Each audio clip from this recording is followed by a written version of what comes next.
sometimes it doesn't matter if they commit on time. It just matters that they do, in fact, commit.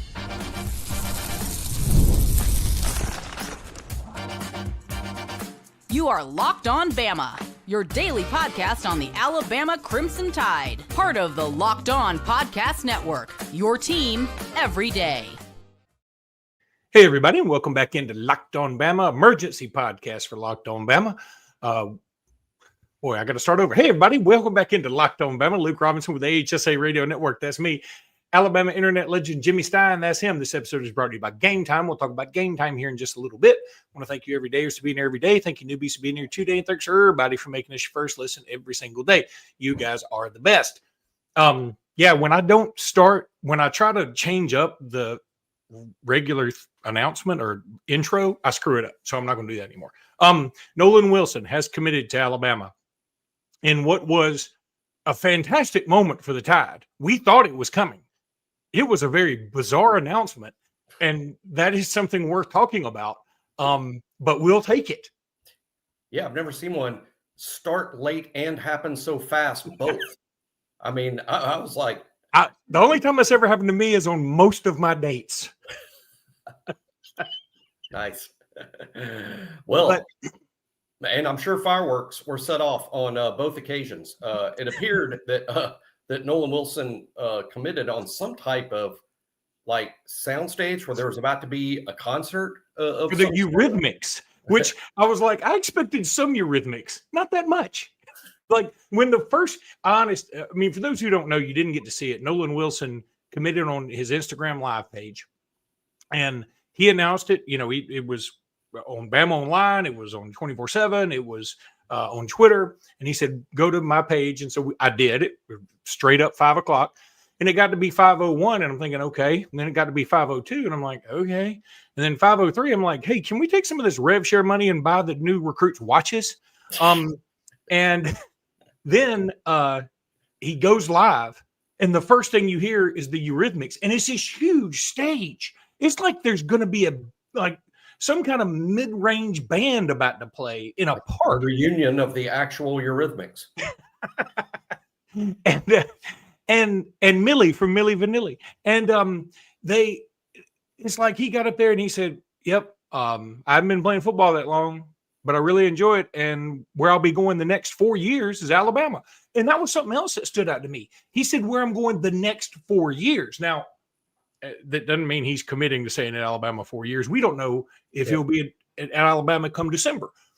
But I just found that interesting because everybody, no matter what star you are, you now say, I'll be the next 3 or 4 years at blank university. Almost all of them say 3 to 4 years because they want to be hopeful that they're a 3-and-done type guy. And correct. Nolan Wilson is that type of player. Let's talk briefly about what kind of player he is. He's the fourth defensive lineman in this group. He makes 4, joining Jamarian Matthews, Kamarian Johnson, and J.J. Finch. And here's what stands out to me when you watch the huddle of all 4 guys. They're all really similar high school players, all of them. They all play outside in high school. Every one of these guys is an outside player. And by that, I mean, you can call it an old-fashioned defensive end. You can call it edge. At Alabama, we call one side bandit and the other side wolf now under this system. But all 4 of these guys play outside in high school, but 2 or 3 of them are probably going to be inside players at Alabama as they gauge size. J.J. Finch almost certainly is now up to 280. Kamarian Johnson, I think, is going to be a really large human being. It won't surprise me at all to one day see Mari Johnson at 300 pounds. I do think Nolan Wilson is probably an interior player long-term, though I can see him spending his initial time at Alabama at bandit. He lists himself in the 240 range. Kids that are that big prior to their senior year, they tend to get really big. I think Nolan Wilson eventually is in the 280, 285 range and plays a lot inside. And you know who he's like a little bit? It kind of dawned on me today watching his huddle. There's some Kelby Collins there, who's also a guy that spent the early part of his career outside and now the later part of his career inside. The other thing that stood out to me, and again, this isn't something you're going to notice on tape because usually the tape of the high school kids is taken from like the press box, which is usually a good ways away. So after the announcement, it again, very strange. I mean, he announces within his announcement didn't take 1 minute. I'd challenge that. And so then the guys running his Instagram live page just sort of were talking for a second. Next thing you know, he's off stage, standing next to them, giving them sort of a, kind of an interview. And he was like, "What made you choose Bama?"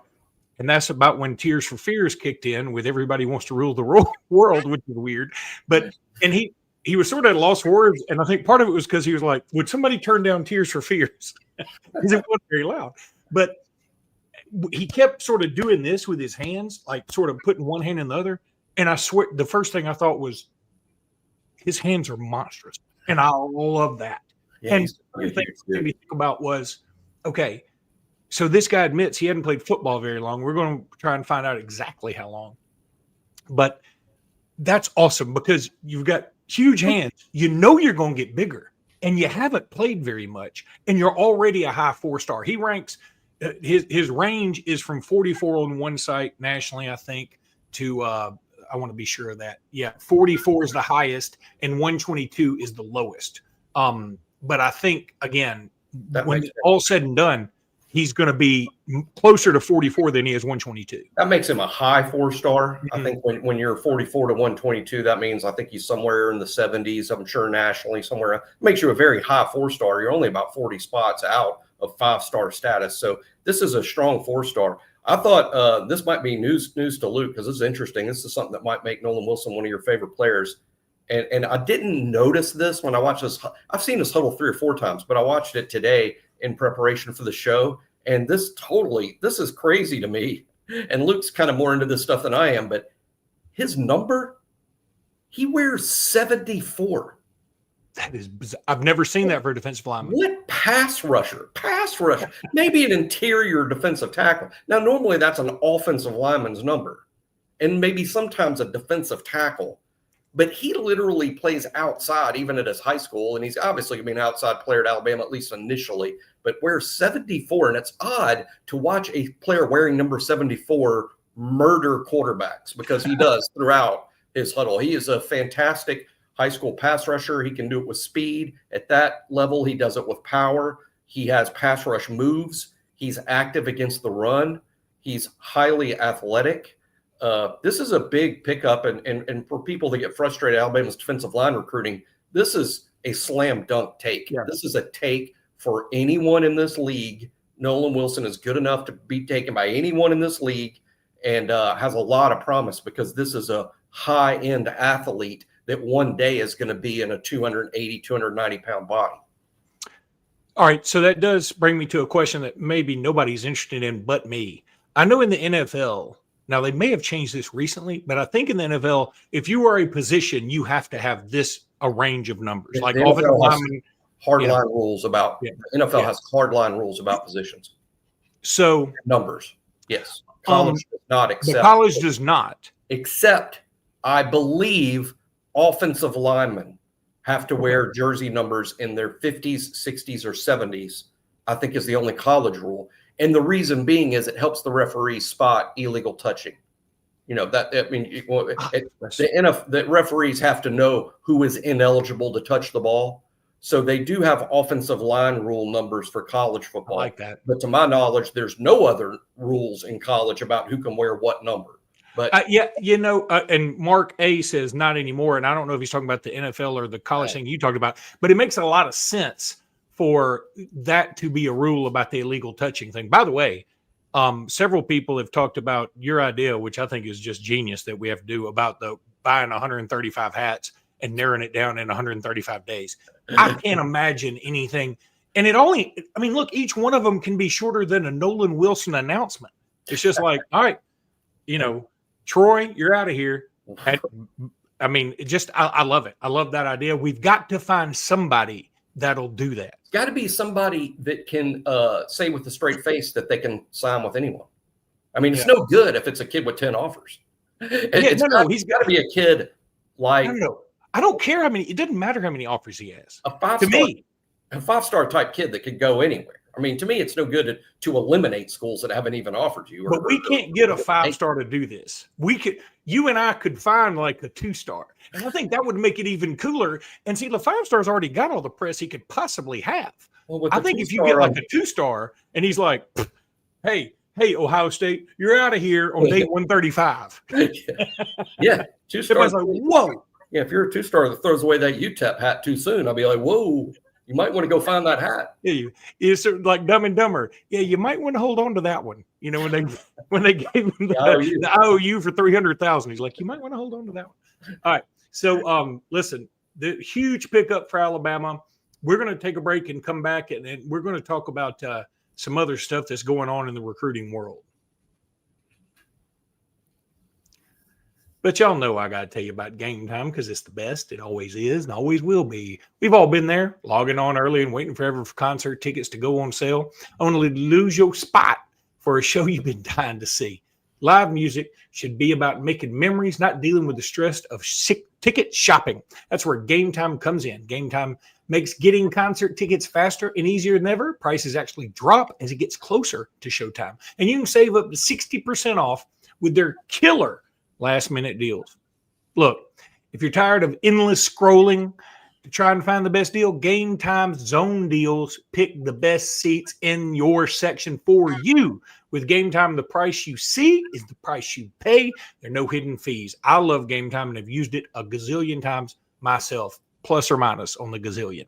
Take the guesswork out of buying concert and show tickets with Gametime. Download the Gametime app, create an account, and use code LOCKEDONCollege for $20 off your first purchase. Terms apply. Again, create an account and redeem code LOCKEDONCollege. That's all one word for $20 off. Download the Gametime app today. Last minute tickets, lowest price, and that's a guarantee from Gametime.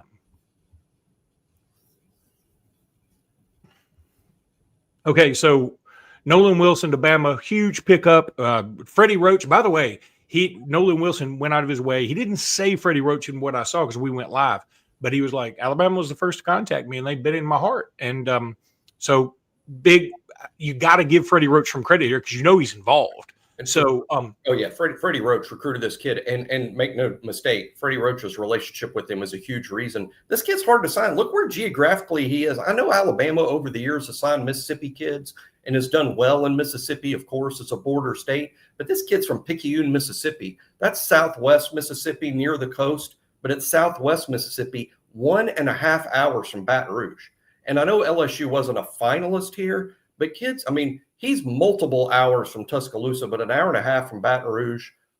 This was not a kid from Meridian or Philadelphia, Mississippi, or someplace kind of close to Tuscaloosa. This is the other side of Mississippi, where Alabama doesn't typically always do great on the coast. That's sort of an LSU, sort of a Florida State. Of course, the Mississippi schools to an extent. But Alabama defeated Miami at the end. Miami is who was really pushing for Nolan Wilson at the end. And I think that they made it tough on him. And as we know, Miami's not too shy about the checkbook in the modern landscape. So that wasn't easy for Freddie Roach to beat. But Alabama did beat Miami in their substantial checkbook.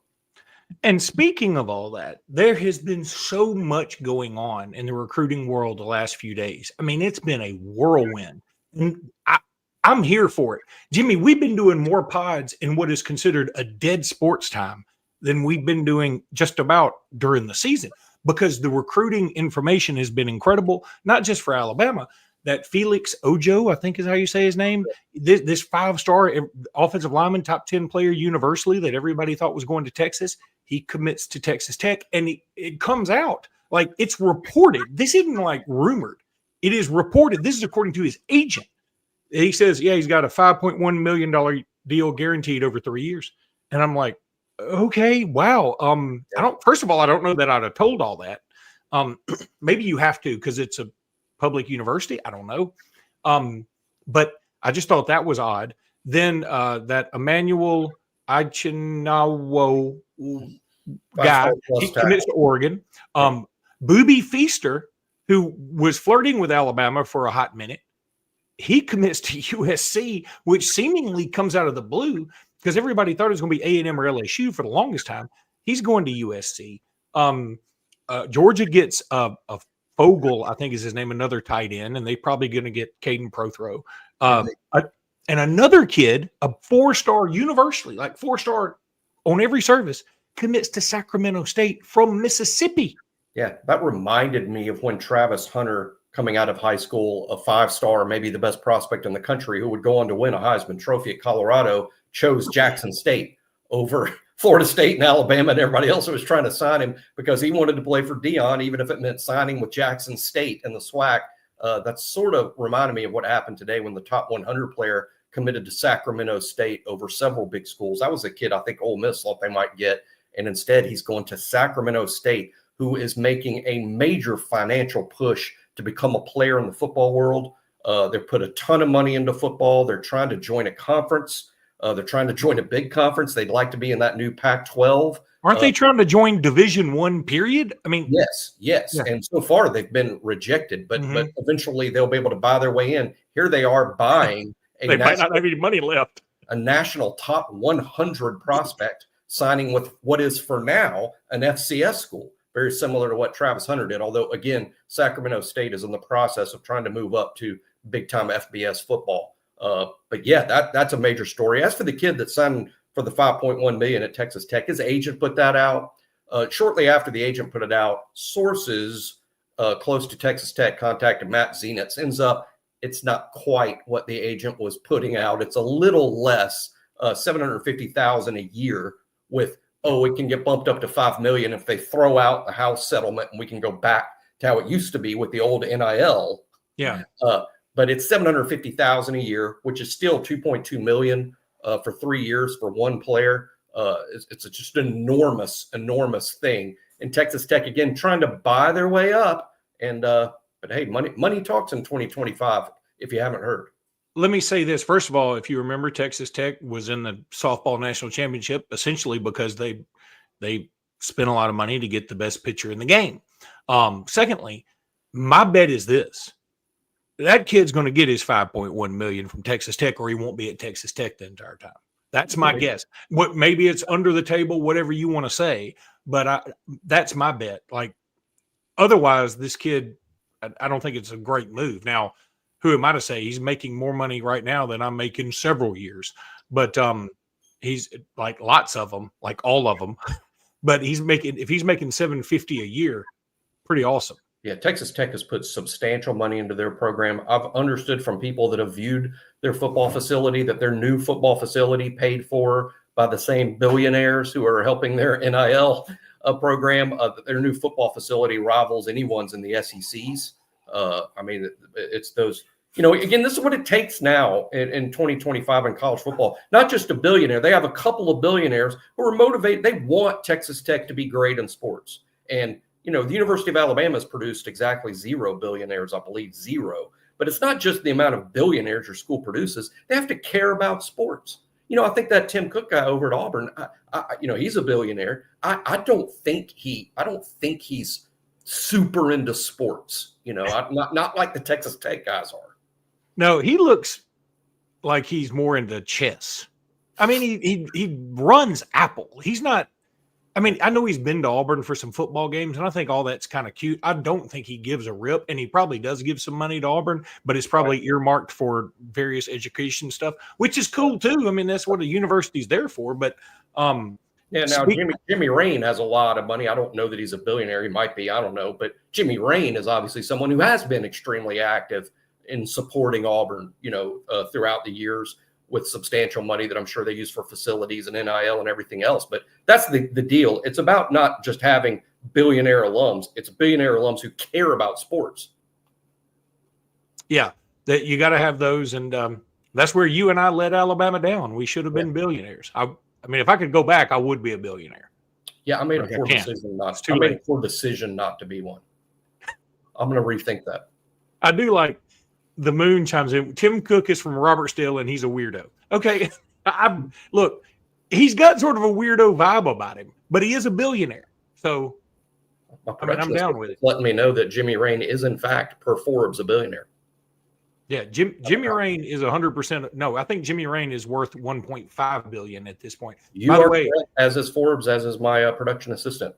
Let me say this: I obviously need every day to. I know.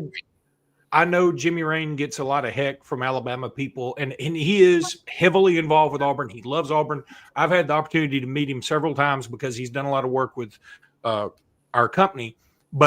And he's just the nicest dude, and he has always been a pleasure. And I'm not going to say a bad word about him at all because I'm going to tell you, he's been a really good dude. He's also employed Alabama football players in high-ranking positions in his company. I don't think he hates Alabama. I can tell you this. He loved Gene Stallings. I know that. And I think he had a lot of respect for Nick Saban. Now, how do you feel about DuBose or Mike Schuler or Franchione? I don't know and don't care. Mm-hmm. But I think, our good ones, he liked our good ones. He didn't like our bad ones. Guess what? I didn't like our bad ones. So it's fine. All right. So huge commitment again today for Alabama. Just another beautiful 4th of July fireworksy day. Should be moving up in those rankings on the On3 industry ranking, which is the only one I care about. Alabama was number 8 before the Nolan Wilson commitment. Yes. A lot of movement today. Somebody just asked Jimmy, kids committing today. Somebody just asked well, I'll put it up there so I don't have to say it all. He said, how the bleep did we just land a 4-star and 24/7 doesn't move us up? I think they did move us up. I'm looking on 24/7 now. They've got us at 6, and I think we were at 8 on both services before Nolan Wilson. Yeah, each service has a different way of how they calculate this stuff, and every service has a different algorithm that they use. I encourage everyone, just for myself, to go by the On3 industry ranking. I think it's the best one because it takes into account everything with proper weight given to all of it. I go by that again. Alabama was number 8 before Nolan Wilson. Not sure how today's. See, there was 25 big-time players all over the country committing today, so the rankings will be really shook up. The Nolan Wilson thing in and of itself is a little bit of a shake-up, but since everyone else is moving up and down based on the number of announcements, I'm not really sure. We're going to have to probably check it out sometime tonight, and, of course, we have another one coming up tomorrow. And also, by the way, John Bailey says go buy On3, just like you just said. We've been saying that forever. Even though you don't work for On3 anymore, we are big On3 proponents. Somebody else said we should give Elon Musk an honorary PhD to get some of that cash. Not a bad idea. Whatever works. I don't know that Elon loves football either, though. Well, I don't. Probably a South Africa. They're rugby, right? He's probably more of a. Now, here's the thing. You and I have been saying for the last couple of weeks that by July 5th, by that late afternoon, early evening of July 5th, we think we'll be in the top 5, maybe top 3, even top 2. And what we should have had the asterisks with was saying, okay, this is assuming not many other people get big commitments, but LSU got a big commitment today. They got an offensive lineman out of Mississippi. USC got Booby Feaster. Oregon got some dudes. So what I'm saying is we believe we get Jair Edwards tomorrow. So that should bump Alabama up into the top 3, I think. That's a 5-star. That's a steroid shot. Yeah, that's a steroid shot. For recruiting rankings, a 5-star, and Jair Edwards is I'm not sure he's a 5-star in every service, but he's an On3 industry 5-star, which is really all that matters. He isn't on every service. I looked that up and I thought, wow. Because have y'all seen this cat? How about the famous Drew D. Armon, host from ESPN Huntsville, chiming in with, I see Nolan being a 290-pound disruptive Barmore level defensive tackle in Kane's scheme. Our thoughts, and appreciate the question, Drew, and happy July 4th to you. Yeah, I mean, I think he's going to beef up and move inside. Alabama's telling him bandit. He wants to play outside. That's where he plays in high school. You obviously have to recruit a kid where they want to play. It's not like the old days where you could just put a kid at a position and say, this is where you're going to play and you're going to like it no matter what, because in today's world, 2 minutes later, they're in the portal. The old days, they just sort of had to move positions and do whatever coach said. Doesn't work that way anymore. So had to recruit him and tell him bandit. He'll probably start out bandit, but I'm with Drew. I think Nolan Wilson becomes a very large player. And like Christian Barmore, he's going to be a high-level athlete to play the inside position. What you're always looking for, what the coaches are looking for, is an interior defensive player that can rush the passer. They're hard to find. The best one Alabama had in the Saban era was a guy named Quinnen Williams. I mean, there's your prototype, a great interior pass rusher literally a National Defensive Player of the Year. I think the 3rd pick in the draft.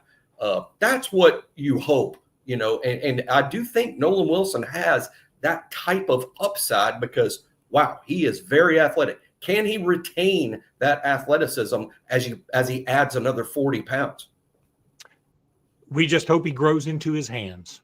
That's all we hope for. If he does that, he'll be 722 pounds of pure awesomeness. All right, that's going to do it for today's pod. Nolan Wilson does commit to Alabama. We will be back sometime tomorrow with another live show. We hope. If Jair Edwards ends up not committing to Alabama, we ain't going live. I ain't listening to all y'all complain because I want to complain. One of y'all go live and I'll get on your show and complain. All right, that's going to do it for today's pod. We'll be back tomorrow with more. Until then, roll tide, everybody. Roll tide. Happy 4th. Happy 4th.